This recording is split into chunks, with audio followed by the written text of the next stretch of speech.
জয় হিন্দ। State government এবং central গভর্নমেন্টের TET, PSC clerkship, WBCS, SSC group C এবং গ্রুপ ডির যে পরীক্ষা, তার পরীক্ষায় যে ধরনের অঙ্ক আসে তার সেই রকম অ্যাক্সের অঙ্ক আজকে আমরা নিয়ে এসেছি। তোমরা সলিউশনগুলো দেখো, খুব সহজেই আমরা কিভাবে অঙ্কগুলো সমাধান করব এবং পরীক্ষার হলে আমরা কিভাবে অপশান চয়েস ধরে অঙ্কগুলো করব সেই পদ্ধতিগুলো তোমরা দেখে নাও। যদি কারো কোথাও বুঝতে সমস্যা হয় তাহলে অবশ্যই কমেন্ট করে জানাবে, ঠিক আছে? তো চলো অঙ্ক শুরু করি আমরা। প্রথমে বেশি কথা না বাড়িয়ে এখানে দেখো প্রথম অঙ্কটা কী বলা আছে, বলেছে একটি গাছ 8.4 মিটার লম্বা, 8.4 মিটার একটি গাছ লম্বা। অন্য একটি গাছ তার অর্ধেক, মানে তিনটে গাছ আছে, ঠিক আছে? তৃতীয় গাছটি, এই গাছটি, এটা প্রথম গাছ, দ্বিতীয় গাছটা কি এর অর্ধেক, মানে কথা হবে অর্ধেক দুই ভাগ করে দিই, 4.2 হলো। তাহলে এটা হচ্ছে যে প্রথম গাছ, এটা দ্বিতীয় গাছ। আর তৃতীয় গাছটা কি, তৃতীয় গাছটি প্রথম গাছের 1/4 অংশ, মানে এই যে প্রথম গাছটা এই গাছটার 1/4 অংশ। তাহলে 1/4 ভাগ 1/4 দিয়ে ভাগ করলে কত হয়? 8.4কে 1/4 দিয়ে ভাগ করি আমি, কত হয়? 4 দিয়ে 2.1, তাই না? তার মানে 2.1, তাহলে 2.1 তৃতীয় গাছটির উচ্চতা। বলছে তিনটি গাছের গড় উচ্চতা কত? তাহলে কি করবো আমি, এই সব যোগ করে, টোটাল যোগ করে আমি 3 দিয়ে ভাগ করে দেবো। তাহলে এখানে 4 আর 2 6 আর 1 7, এখানে 8 আর 2 10 আর 4 14 হলো। এই হচ্ছে কি তিনটি গাছের মোট উচ্চতা। আমার চাইছে কি গড় উচ্চতা। তাহলে কী করবো আমি, 14.7কে আমি 3 দিয়ে ভাগ করে দিই, 3 4 12, 3 9 27, 4.9 মিটার তিনটি গাছের গড় উচ্চতা। বোঝা গেল? শুধু আমাকে বুঝতে হবে যে প্রথম পার্টটা করার পরে দ্বিতীয় পার্টটা কীভাবে করতে হবে, জাস্ট ভাগ করলে দ্বিতীয় অঙ্কটা হবে। তারপরে দেখো বলছে এ এবং বি দুজন ব্যক্তি, এরা ব্যবসা শুরু করে। এ দেয় কত? 28,000 টাকা দেয় এ এবং 10 মাসের জন্য খাটায়। বি একটা টাকা দেয় 2 মাসের জন্য খাটায়, ঠিক আছে? এবার দেখো আমরা এই যে পার্টনারশিপের যে অঙ্কগুলো, এখানে যার টাকা যতদিন খাটবে, বেশি টাকা বেশি দিন খাটলে বেশি লাভ পাবে, কম টাকা কম দিন খাটলে কম লাভ পাবে। মানে এই ইনভেস্টমেন্ট এবং টাইমের যে গুণফল, সেইভাবে তারা লাভ পায়। বোঝা গেল?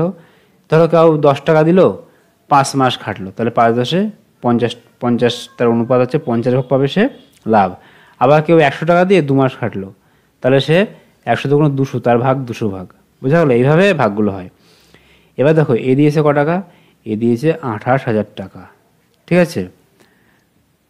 কদিন খেটেছে? 10 মাস খেটেছে। আর বি দিয়েছে কত আমি জানি না, বি এর টাকা দিয়েছে, টাকাটা ক মাস খেটেছে? 2 মাস খেটেছে। এবার যখন লাভ পায়, এ বি কত লাভ পায়? বি লাভ পায় 2 ভাগ, মানে 9 ভাগ মোট লাভ হয়, ঠিক আছে? মোট লাভ 9 ভাগ, তার মধ্যে 2 ভাগ পায় বি। তাহলে এ কত পাবে? 7 ভাগ পাবে নিশ্চয়ই, তাই না? তাহলে এই এর লাভ, উপরে কি আমার, উপরে এটা এর লাভ, তাহলে উপরে থাকলো এ আর নিচে আমি বি দিয়ে দিলাম, হলো। দেখো 7-2 কেন? মোট কিন্তু 9 ভাগ, কিন্তু মোট লাভ কিন্তু আমার 9 ভাগ। 9 ভাগের মধ্যে 2 ভাগ যদি বি পায়, তাহলে নিশ্চয়ই 7 ভাগ পাবে এ। তাহলে এই এর টাকা ইন্টু সময় ইকুয়াল টু এর লাভ, আর বির টাকা ইন্টু সময় ইকুয়াল টু বির লাভ। তাহলে এখানে 2 2 কেটে যায়, এখানে 7 দিয়ে কেটে কত হয়? 4 7 28। তাহলে এখানে 4-এর পরে 3টে শূন্য আছে, একটা শূন্যতা কত হবে? তাহলে আমার চেয়েছে কি, বি ক টাকা দিয়েছিল? বি দিয়েছিল 4-এর পরে 3টে শূন্য সঙ্গে আর একটা শূন্য, 4টে শূন্য। তাহলে বি দিয়েছিল 40,000 টাকা। বোঝা গেল? খুব সহজ একটি অঙ্ক, জাস্ট কাটাকুটি করলে উত্তর হয়ে যাবে। তারপরে দেখো কী বলেছে পরের অঙ্কটা, দেখো কী আছে, একটি ঘড়ি 60 টাকায় বিক্রি করার ফলে তার 15% ক্ষতি হয়। 60 টাকায় বিক্রি করেছে, কোনো 15% ক্ষতি হয়েছে। যদি 2% লাভ করতে চায় তাহলে ঘড়িটি কত টাকায় বিক্রি করতে হবে? তাহলে দেখো খুব সহজ একটি অঙ্ক। 15% ক্ষতি মানে কি? কোন 15% ক্ষতি মানে 100 টাকা যদি ঘড়িটা কেনে, সে বিক্রি করবে কত? 15 টাকা কমে, মানে 85 টাকায় তিনি বিক্রি করবে। বোঝা গেল? 100 টাকায় কিনলে 85 টাকায় বিক্রি করবে।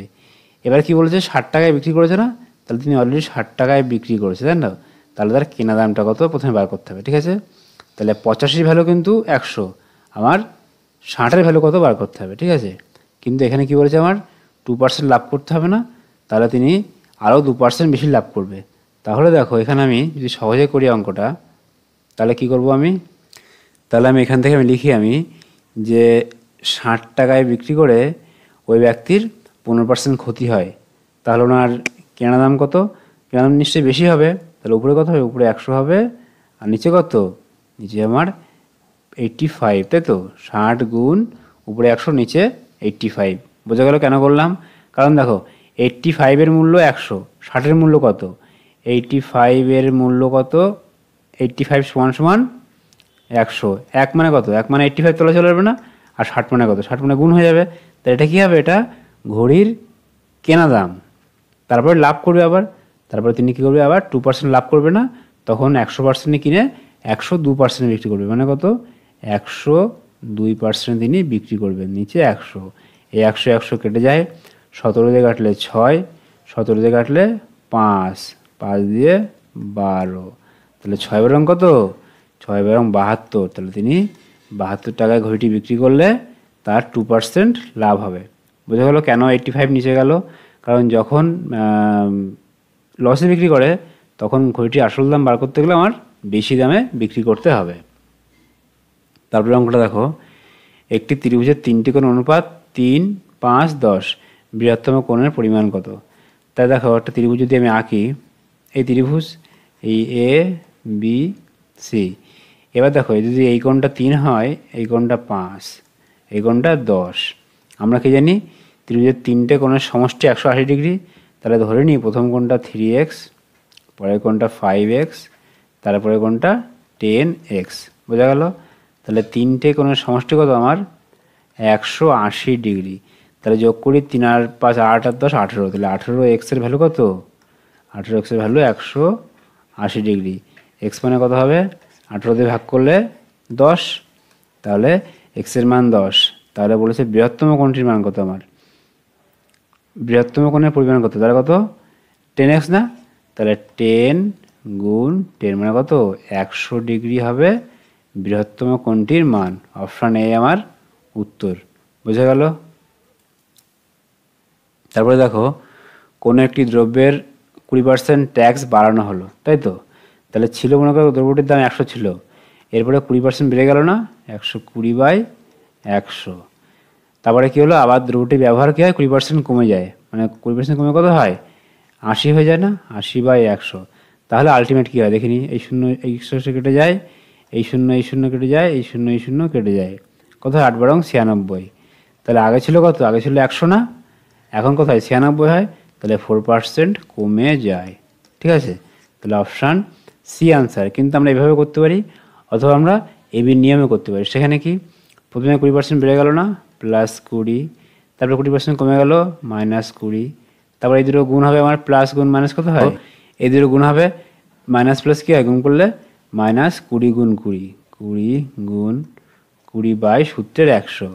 তাহলে এ প্লাস বাড়লো কমলো, মাইনাস গুণ করে দিলাম, এই দুটো গুণ করে উপরে বসালাম। এবার এই 20 কেটে যায় না? প্লাস মাইনাস 20 কেটে যায়। এখানে দেখো এই 0 কেটে, এই 0 কেটে যায়, তাহলে -4, -4 মানে কি? 4% ক্ষতি। আমার অপশান সি উত্তর। তারপরে অঙ্কটি দেখো, এখানে বলছে 5 অঙ্কের বৃহত্তম সংখ্যা 15, 36, 21 দ্বারা ভাগ যাবে। তাহলে দেখো 5 অঙ্কের বৃহত্তম সংখ্যা কি? 5টা নয়, আমার এই 9 লিখে দিলাম, হলো। এবার এই সংখ্যাকে আমি এইগুলো দ্বারা ভাগ করব। প্রথমে আমরা কিন্তু ওই লসাগু করে করবো, এইভাবে করবো না, আমরা জাস্ট অপশানে তাকাবো, উত্তর হয়ে যাবে। কী করবো আমি?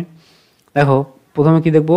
এই 15 মানে কোনো সংখ্যাকে 15 দিয়ে ভাগ করতে গেলে 5 দিয়েও ভাগ যাবে, 3 দিয়েও ভাগ যাবে, তাই না? কোনো সংখ্যাকে 15 দিয়ে ভাগ করা মানে তাকে 5 দিয়েও ভাগ করতে পারবো, 3 দিয়েও ভাগ করতে পারবো। এর 5 দ্বারা ভাগ করার নিয়ম কি? শেষে হয় 5 থাকবে, না হয় 0 থাকবে, যে কোনো একটা থাকবে। শেষ অঙ্ক হয় 5 থাকবে, না হয় 0 থাকবে।